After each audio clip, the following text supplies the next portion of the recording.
एक व्यक्ति जो मृत्यु के करीब था, मृत्यु के पहले अपने बेटे को चांदी के सिक्कों से भरा थैला देता है और बताता है कि जब भी इस थैले से चांदी के सिक्के खत्म हो जाएं, तो मैं तुम्हें एक प्रार्थना बताता हूं। उसे दोहराने से चांदी के सिक्के फिर से भरने लग जाएंगे।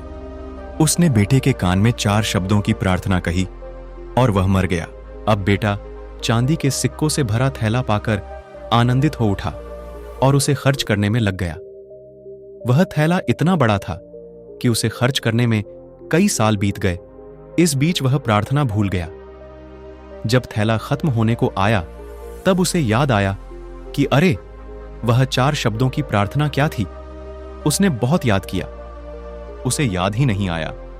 अब वह लोगों से पूछने लगा। पहले पड़ोसी से पूछता है कि ऐसी कोई प्रार्थना तुम जानते हो क्या जिसमें 4 शब्द हैं।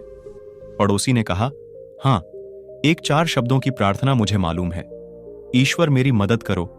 उसने सुना और उसे लगा कि ये वे शब्द नहीं थे, कुछ अलग थे। कुछ सुना होता है तो हमें जाना पहचाना सा लगता है। फिर भी उसने वह शब्द बहुत बार दोहराए, लेकिन चांदी के सिक्के नहीं बढ़े तो वह बहुत दुखी हुआ। फिर एक फादर से मिला। उसने बताया कि ईश्वर तुम महान हो, ये 4 शब्दों की प्रार्थना हो सकती है, मगर इसके दोहराने से भी थैला नहीं भरा। वह एक नेता से मिला। उसने कहा, ईश्वर को वोट दो। यह प्रार्थना भी कारगर साबित नहीं हुई। वह बहुत उदास हुआ। उसने सभी से मिलकर देखा, मगर उसे वह प्रार्थना नहीं मिली जो पिताजी ने बताई थी। वह उदास होकर घर में बैठा हुआ था। तब एक भिखारी उसके दरवाजे पर आया। उसने कहा, सुबह से कुछ नहीं खाया, खाने के लिए कुछ हो तो दो।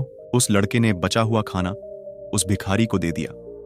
उस भिखारी ने खाना खाकर बर्तन वापस लौटाया और ईश्वर से प्रार्थना की, हे ईश्वर, तुम्हारा धन्यवाद। अचानक वह चौंक पड़ा और चिल्लाया कि अरे, यही तो वे 4 शब्द थे। उसने वे शब्द दोहराने शुरू किए, हे ईश्वर, तुम्हारा धन्यवाद। और उसके सिक्के बढ़ते गए। इस तरह उसका पूरा थैला भर गया। इससे समझे कि जब उसने किसी की मदद की, तब उसे वह मंत्र फिर से मिल गया, हे ईश्वर, तुम्हारा धन्यवाद। यही उच्च प्रार्थना है, क्योंकि जिस चीज के प्रति हम धन्यवाद देते हैं वह चीज बढ़ती है। अगर पैसे के लिए धन्यवाद देते हैं तो पैसा बढ़ता है, प्रेम के लिए धन्यवाद देते हैं तो प्रेम बढ़ता है।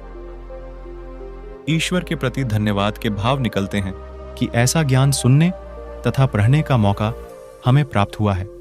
बिना किसी प्रयास से यह ज्ञान हमारे जीवन में उतर रहा है, वरना ऐसे अनेक लोग हैं जो झूठी मान्यताओं में जीते हैं और उन्हीं मान्यताओं में मरते हैं। मरते वक्त भी उन्हें सत्य का पता नहीं चलता। उसी अंधेरे में जीते हैं, मरते हैं। ऊपर दी गई कहानी से समझें कि हे ईश्वर, आइए हम सब मिलकर एक साथ धन्यवाद दें उस ईश्वर को जिसने हमें मनुष्य जन्म दिया और उसमें दी 2 बातें, पहली सांस का चलना, दूसरी सत्य की प्यास। ऐसे ही ज्ञान धार्मिक वीडियो सुनने के लिए हमारे चैनल को सब्सक्राइब कर लें। यही प्यास हमें खोजी से भक्त बनाएगी। भक्ति और प्रार्थना से होगा आनंद, परम आनंद, तेज आनंद।